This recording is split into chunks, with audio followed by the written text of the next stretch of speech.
Ben là. Hey, salut tout le monde, bienvenue à la dernière de la saison 7 de Ben Lala. Ben là. Et cette année, écoutez, c'est assez spécial comme saison. Ben là. Ben là. Eh bien, pourquoi je dis que c'est assez spécial comme saison? Eh bien, dans les, je dirais les 7 premières saisons, j'avais l'habitude de faire entre 10 et 15 épisodes. Et cette saison, la saison 7, a été un petit peu plus spéciale qu'à la normale. Pourquoi? Bien, j'ai démarré la saison plus tard parce que on passait le cap du 100e épisode. Et ce 100e épisode-là, pour moi, était important de le souligner de façon importante et de faire un happening, un événement alentour de ça. Donc, on a commencé un petit peu plus tard. Et bien sûr, comme vous le voyez actuellement dans l'actualité, le contexte des grèves et de négociations de conventions collectives ont fait en sorte qu'il y a eu des journées de grève, il y a eu des moments de perturbation durant la session. Et je voyais difficilement la façon d'ajouter des épisodes. Et c'est simple parce que, écoutez, Ben Lala, je l'utilise principalement en contexte pédagogique, mais la première chose, c'est que je dois enseigner, je dois corriger, je dois faire mon boulot. Et comme je le fais comme, tu sais, dans le fond, en surplus et comme outil, et que j'ai beaucoup de plaisir à le faire, là, je vous le dis, j'ai vraiment du plaisir à faire ça, dans le fond, j'ai dû couper à quelque part. Et je le prends sur ma charge et j'ai coupé parce que aussi j'avais pas le sentiment que c'était un bon timing pour faire des épisodes, on a essayé de se coordonner avec mes collaborateurs dans les dernières semaines pour faire de quoi se parler. Et veut pas, ce qui s'est passé dans la session d'automne, ça a été particulier. On a eu, dans le fond, on a été perturbés dans notre horaire. Actuellement, on est le 22 décembre. Je viens tout juste de compléter ma correction. Je sais que j'ai des collègues qui vont continuer dans le temps des fêtes. Et normalement, je m'organise que 2021, normalement, c'est terminé. Là. Mais là, ça s'est duré. En fait, ça a duré jusqu'au 22. Donc, je me plains pas, là. Je vous le dis tout de suite, je me plains pas parce que, écoutez, c'est ça, cette turbulence-là fait en sorte que, bon, on est là. Si vous remarquez aussi dans la saison 7, je n'ai pas parlé de grève, je n'ai pas parlé de négociation de convention collective. La raison est bien simple, c'est que pour pouvoir vous en parler, je vais avoir un intervenant expert en négociation. Je n'ai pas trouvé encore cet expert-là et j'espère sincèrement être capable dans la saison 8, oui, parce qu'il y aura une saison 8, de pouvoir vous présenter une analyse de ce qui se passe actuellement sur le plan syndical. J'ai lancé quand même déjà des perches. Il y a certaines personnes qui ne voulaient pas prendre le micro pour être capable de dire je vais expliquer, commenter ce qui se passe. Moi, de mon côté, je me garde aussi une réserve pour 2 raisons. Premièrement, je suis professeur, je suis syndiqué. Et deuxièmement, je suis impliqué en politique. Et pour moi, c'est vraiment 2 choses. L'implication politique et les négociations qui se font en ce qui concerne les conventions collectives. Mais vous allez voir de la façon que je vais le travailler dans la saison 8. Je pense que ça va être constructif, ça va vous permettre de comprendre ce qui se passe actuellement dans le milieu des grèves. Espérons que, bien sûr, nous aurons une session hivernale qui nous permettra d'avoir très peu de turbulences. Donc, on va espérer d'avoir un règlement d'ici là. Donc, écoutez, c'est Noël. On arrive à Noël. Je veux commencer par vous féliciter pour avoir travaillé durant la session comme vous l'avez fait. On a dû s'adapter, veut pas. Il y a plusieurs étudiants d'ailleurs qui m'ont présenté dans un de mes cours, j'avais donné la possibilité d'utiliser un autre support qu'une présentation orale traditionnelle. Et il y en a plusieurs qui m'ont fait des podcasts, donc qui m'ont livré leur contenu en podcast. J'ai vraiment apprécié ça. J'ai apprécié aussi les vidéos. Je sais que pour certaines, ça vous a sorti de votre zone de confort. Donc, je vous remercie, je vous félicite là-dessus. J'en profite également pour vous souhaiter un très joyeux Noël parce que c'est Noël, c'est le moment de célébrer, c'est le moment de dire aux autres qu'on les aime, de passer du temps en famille.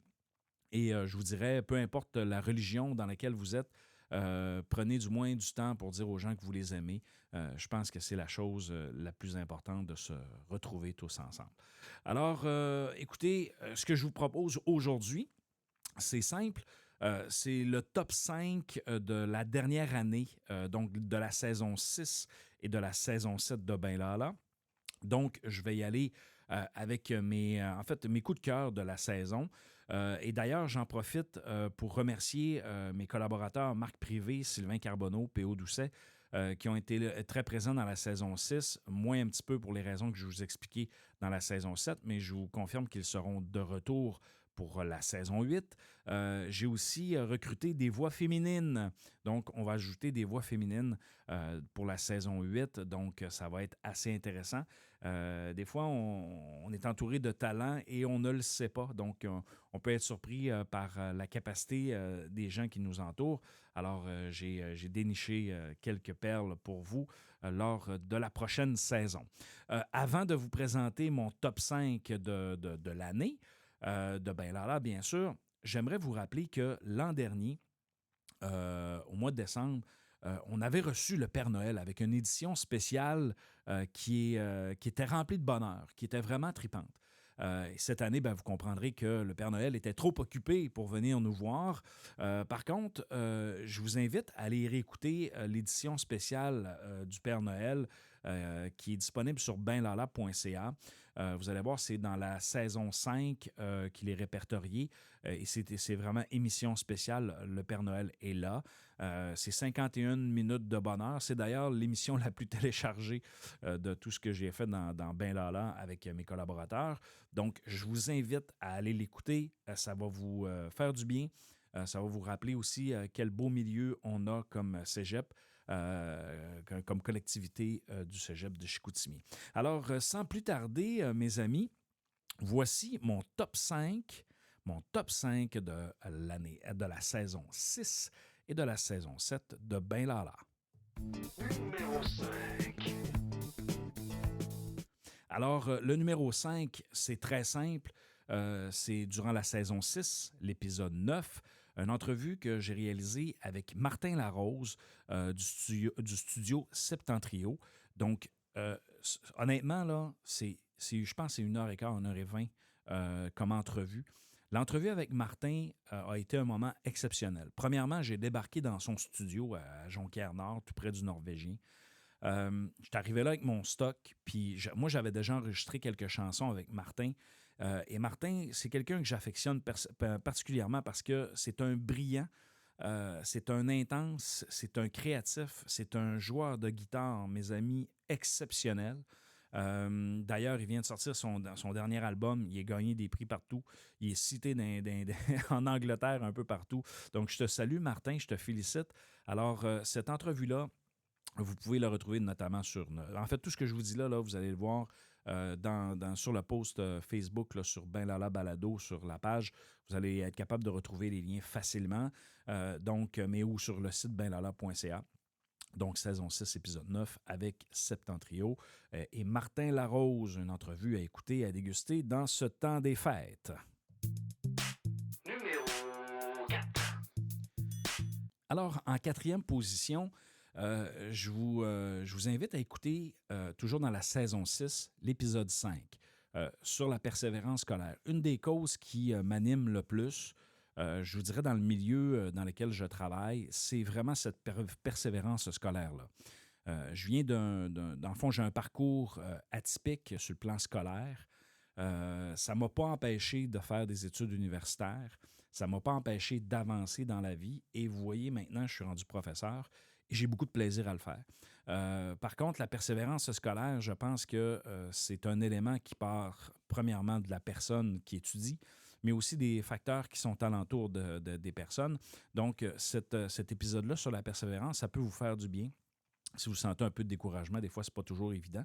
Parce que souvent, on a tendance à penser que l'école, c'est linéaire, les études, c'est linéaire. Non, malheureusement, des fois, encore plus aujourd'hui, il y a des détours et on peut prendre des détours pour différentes raisons.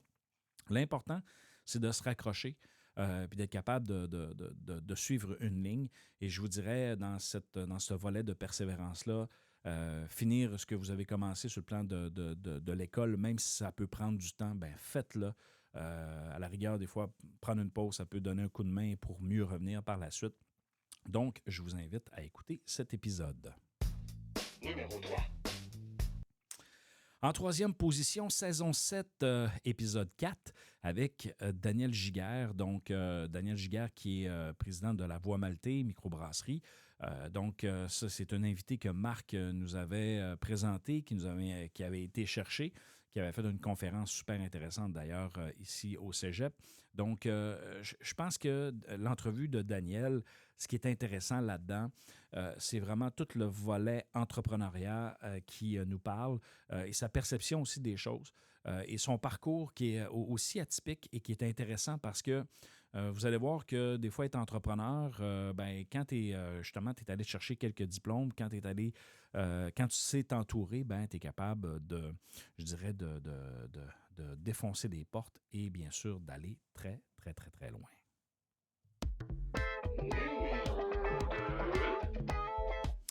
En numéro 2, écoutez, cette année, au mois de mai, en fait, fin avril, début mai, j'ai eu le privilège d'aller en France, à Angoulême, et j'ai eu le plaisir de faire Ben Lala en France. Donc, vous retrouvez des épisodes sur benlala.ca, et je vous dirais à l'intérieur de ces épisodes-là, vous pouvez découvrir la ville d'Angoulême, vous pouvez découvrir, dans le fond, la France, en quelque sorte. J'ai rencontré à travers de ces épisodes-là des entrepreneurs, j'ai rencontré des étudiants, j'ai rencontré des gens qui sont impliqués dans le développement socio-économique. Donc, une panoplie de personnes qui se sont mobilisées, entre autres, alentour de la BD, de la bande dessinée, et qui ont créé un écosystème qui a permis de repositionner la ville d'Angoulême, qui avait, je dirais, un historique industriel, et que cet historique industriel-là, avec, je dirais, l'avancement des technologies et des économies, a fait en sorte que le volet industriel s'est comme éteint. Et ils devaient relancer avec autre chose, et ils ont utilisé la créativité comme voie je dirais, de salut. Et ils ont travaillé avec la bande dessinée et tout ce qui est alentour de la bande dessinée. En rassemblant des créateurs, il y a une panoplie de studios là-bas. Donc, si vous voulez découvrir ça, ben là en France, je vous dirais, là, il y a vraiment des bijoux d'entrevues que j'ai fait là-bas. Et pour vous contextualiser, à l'intérieur de ça, j'ai eu le privilège de me promener avec mon bagage en main. J'avais le kit de podcast avec moi, c'était très, très lourd. J'ai marché pendant ces 2 semaines-là, c'était fou. J'ai marché partout dans la ville, avec quelques transports, bien sûr, à l'occasion. Et j'ai découvert des gens fantastiques. Alors, j'arrivais dans les endroits, et je vous raconte une petite anecdote. Dans les premières entrevues, les gens ne savaient pas trop qu'est-ce que je faisais. Alors, j'installais mon kit. À partir du moment que j'installais mon kit, les gens se sentaient en confiance. Et là, ça donnait des bons bijoux d'entrevue. Et par la suite, il y a eu des entrevues supplémentaires qui se sont bookées. Ce qui a fait en sorte qu'en bout de piste, avant de partir ici du Québec, j'avais 3-4 entrevues déjà de planifiées. Mais quand je suis arrivé là-bas, les entrevues se sont multipliées. Non seulement qu'ils se sont multipliés, ça a fait en sorte que j'ai fermé en fait cette série spéciale-là avec 15 épisodes. Je croyais à l'origine en faire maximum 8, peut-être 10, mais j'ai fermé ça à 15 épisodes. Vraiment, vraiment, vraiment, je suis content. Et d'ailleurs, l'épisode 15, vous pourrez aller l'écouter. J'ai rencontré un groupe d'étudiants du Québec, notamment du Cégep de Chicoutimi, qui étaient présents, dans le fond, à Angoulême une journée. Et j'ai fait une entrevue avec eux autres à l'intérieur d'une cafétéria là-bas dans une école. Et c'était, sérieusement, pour fermer ça, ça a été quelque chose, un moment très émouvant pour moi. Puis je pense qu'il y avait de la fébrilité parce que lorsque tu es si loin de la maison, rencontrer des gens que tu connais et que tu dis, OK, on a comme un rendez-vous du Québec à l'intérieur de la ville d'Angoulême, c'était tout à fait particulier. And the first one, numéro